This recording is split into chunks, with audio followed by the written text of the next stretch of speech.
আমি আপনাদেরকে একটা ছোট্ট কারগুজারি শোনাই, আপনাদের দিল কেঁদে দিবে। 2016 সালের ঘটনা। তখন ঢাকায় মোহাম্মদপুর আমি খতমে তারাবির জন্য 2 জন হাফেজ নিয়োগ দেওয়া হবে কেন্দ্রীয় মসজিদে। অনেক হাফেজে কোরআনরা সিরিয়াল ধরেছে, তারাবি পড়াবে। কার মনে না চায় এত বড় এক মসজিদে আমি যদি চান্স পাইতাম তো আমার কপালটা খুলে যেত। শুক্রবার দিন সবাই দরখাস্ত রাখলো, ইন্টারভিউ শুরু হয়ে গেল। পরের জুমায় অসংখ্য ছাত্রদেরকে দেখছি খতমে তারাবির জন্য ইন্টারভিউ সিরিয়াল দিয়েছে। ইন্টারভিউ বোর্ডের ভিতরে আমি ছিলাম। কয়েকজন হাফেজকে আমরা সিলেকশন করছি যে এদেরকে নেওয়া হবে। এদের তেলাওয়াত সুন্দর, পড়াও বড় মজার। আমরা কাগজগুলো এক জায়গায় জমা করছি। পরের জুমায় আমরা ঘোষণা দিয়ে দিব কোন মায়ের সন্তান চান্স পাবে। পরের জুমায় যখন জুমার নামাজের পর 3টার দিকে যখন আমরা বসে বসে ফলাফলগুলা দেখতেছি যে কাকে কত নাম্বার দেওয়া হয়েছে, দরওয়াজা লাগায় দিছি, জানলা লাগায় দিছি, এসি ছেড়ে দেওয়া হয়েছে, সব লাগানো, বাহির থেকে কিছুই দেখা যায় না। ইন দি মিন টাইমে মসজিদের বারান্দার দরওয়াজায় কে যেন নক করতেছে। খাদেম সাহেব আস্তে করে জালনা খুইলা উকি মাইরা দেখতেছে যে 2টা ছোট বাচ্চা বাহিরে দাঁড়িয়ে আছে, একেবারে অল্প বয়স। খাদেম প্রশ্ন করলো, তোমরা কারা, কেন আসছো? বলে, আমরা 2 জন আসছি খতমে তারাবির ইন্টারভিউ দেওয়ার জন্য। খাদেম সাহেব একবার পায়ের দিকে তাকায়, আবার জামার দিকে তাকায়, কারণ কথার সাথে বাহ্যিক সুরত মিলে না। অন্য অন্য ছাত্রদেরকে দেখছি কত উন্নত পোশাক পরে, গেটআপ কত সুন্দর করে ইন্টারভিউ দেওয়ার জন্য আসছে। আর এই 2 জনের দিকে তাকায় দেখলাম মনে হয় রাস্তায় ভিক্ষা করতে করতে আইছে, মানায় না, একেবারে গরিব। খাদেম বলল, ইন্টারভিউর ম্যাচ শেষ, চলে যাও বাড়িতে, নেওয়া হবে না। যাদের ব্যাপারে পরীক্ষা নেওয়া হয়েছে তাদের ব্যাপারে ঘোষণা দেওয়া হবে। বাচ্চা 2টা নাসরবান্দা বলতে আছে, আমাদের তো টাকা নাই যে আমরা ভাড়া দিয়ে এখানে আসব। বাবায় বড় কষ্ট করে 2-4টা টাকা জমা কইরা পকেটে দিয়া পাঠায় দিছে, এজন্য আসতে দেরি হয়েছে। খাদেমের বড় মায়া লাগছে, কারণ খাদেমও গরিবের সন্তান। ভিতরে গিয়া মুয়াজ্জিম সাহেবের বলতে আছে, ও ভাই, বাহিরে 2টা বাচ্চা দাঁড়ায় আছে, ওরা নাকি হাফেজে কোরআন, কিন্তু দেখলে তো মানায় না। মুয়াজ্জিম সাহেব ধমক দিয়া বলতে আছে, কোনো সুযোগ নাই, তাড়ায় দাও। খাদেম গিয়া ইমামের কানে কানে বলতে আছে, হুজুর, বাহিরে 2টা বাচ্চা দাঁড়িয়ে আছে, চেহারার ভিতরে এত মায়া, কিন্তু বাহ্যিক সুরত মিলে না, ওরা নাকি কোরআনের হাফেজ। পাশেই তো রহমানিয়ার মুহাদ্দিস সাহেব বসা আছে, তিনি বলতে আছে, কি ব্যাপার, ফিস ফিস করে আপনি কি বলতেছেন? বলে, হুজুর, বাহিরে 2টা বাচ্চা দাঁড়িয়ে আছে, তারা খতমে তারাবির ইন্টারভিউ দিতে চায়। মুহাদ্দিস সাহেব বলল, কোনো কথা নাই, আল্লাহর ঘরের দরওয়াজা খুলে দাও, এখানে কোনো পার্সিয়ালিটি চলবে না। আল্লাহর ঘরের দরওয়াজা সবার জন্য খুলে দেওয়া হবে, আসতে দাও, ভিতরে বসতে দাও। যদিও ওদেরকে দেখতে মানায় না, বংশগত তেমন মর্যাদা নাই, ভিতরে আল্লাহর কোরআন থাকার কারণে আমাদের উপরে ওয়াজিব হয়ে গেছে তাদেরকে সম্মান করা। কোন দিক থেকে মানায় না, কিন্তু ভিতরে আল্লাহর কোরআন আছে, এজন্য তাদের মর্যাদা অনেক বেশি। এবার বাচ্চা 2টা বাহিরে উজুখানায় গিয়া সুন্দর করে উজু বানাইল। উজু বানাইয়া ভিতরে ঢুইকা আমি তাকায়া দেখতেছি লঙ্গির এক মাথা নিচে আর এক মাথা উপরে, এতটাই ভয়াবহ অবস্থা। কিন্তু আজীব দৃশ্য, 2 জনের চেহারা একই রকম লাগে। 2 জনের চেহারা একই রকম লাগে, কে বড় কে ছোট বোঝা বড় কঠিন হয়ে গেছে। মুসলমান ভাইয়েরা আমার, ইমাম সাহেব প্রশ্ন করলো, তোমরা 2 জনের বাড়ি কোথায়? বলে, আমরা নারায়ণগঞ্জে ভাড়া থাকি।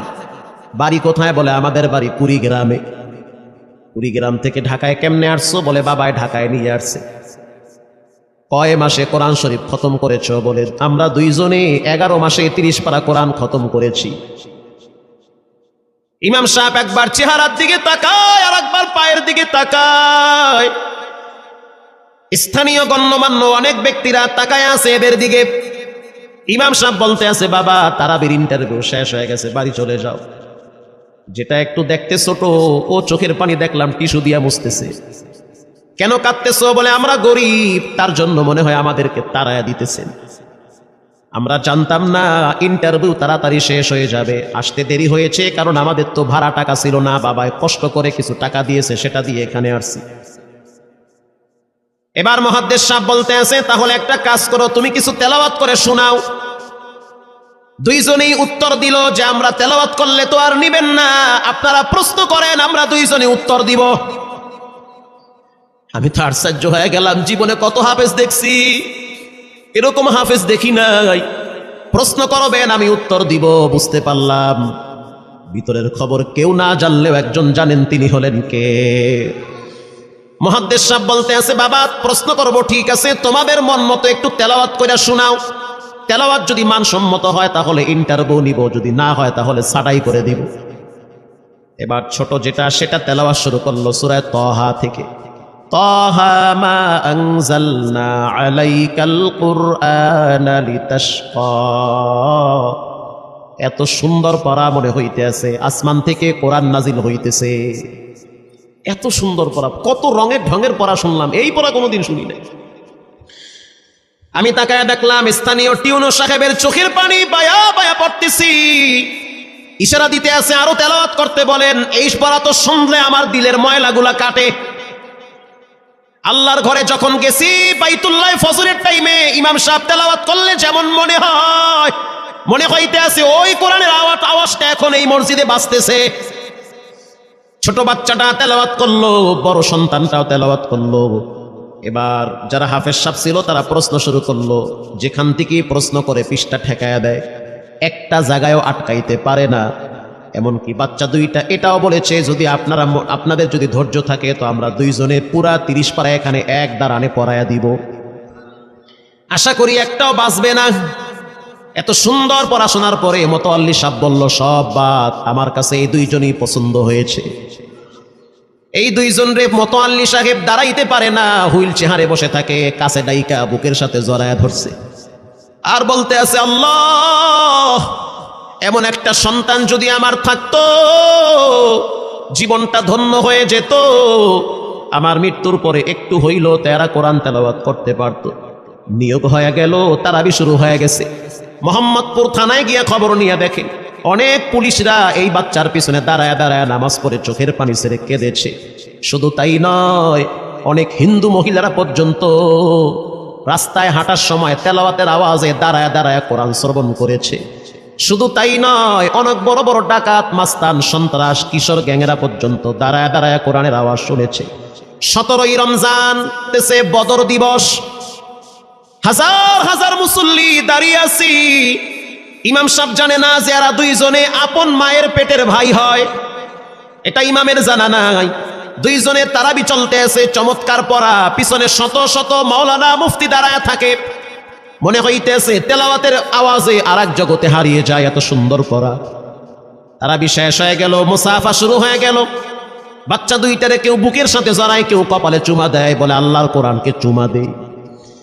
হাজার হাজার মানুষ যখন আস্তে আস্তে নামাজ শেষ করে চলে গেল, একেবারে মসজিদের পিছনে বারান্দার পরে আরো একটা বারান্দা থাকে, ওই বারান্দায় এক লোক বসে বসে গামছা দিয়া চোখের পানি মুছতেছে। কিছুক্ষণ পরে লোকটা দেওয়ালের সাথে কপালটা ঠেকায় দিয়া একেবারে অস্থির হয়ে গেল, মনে হচ্ছে তার ভিতরে কাঁপুনি শুরু হয়ে গেছে। কিছু মুসল্লি গিয়া প্রশ্ন করলো, কি হয়েছে আপনার? বলে আমার কিছুই হয় নাই। টাকা লাগবে? বলে না, টাকা লাগবে না। তাহলে আপনি কেন এখানে কাঁদতেছেন?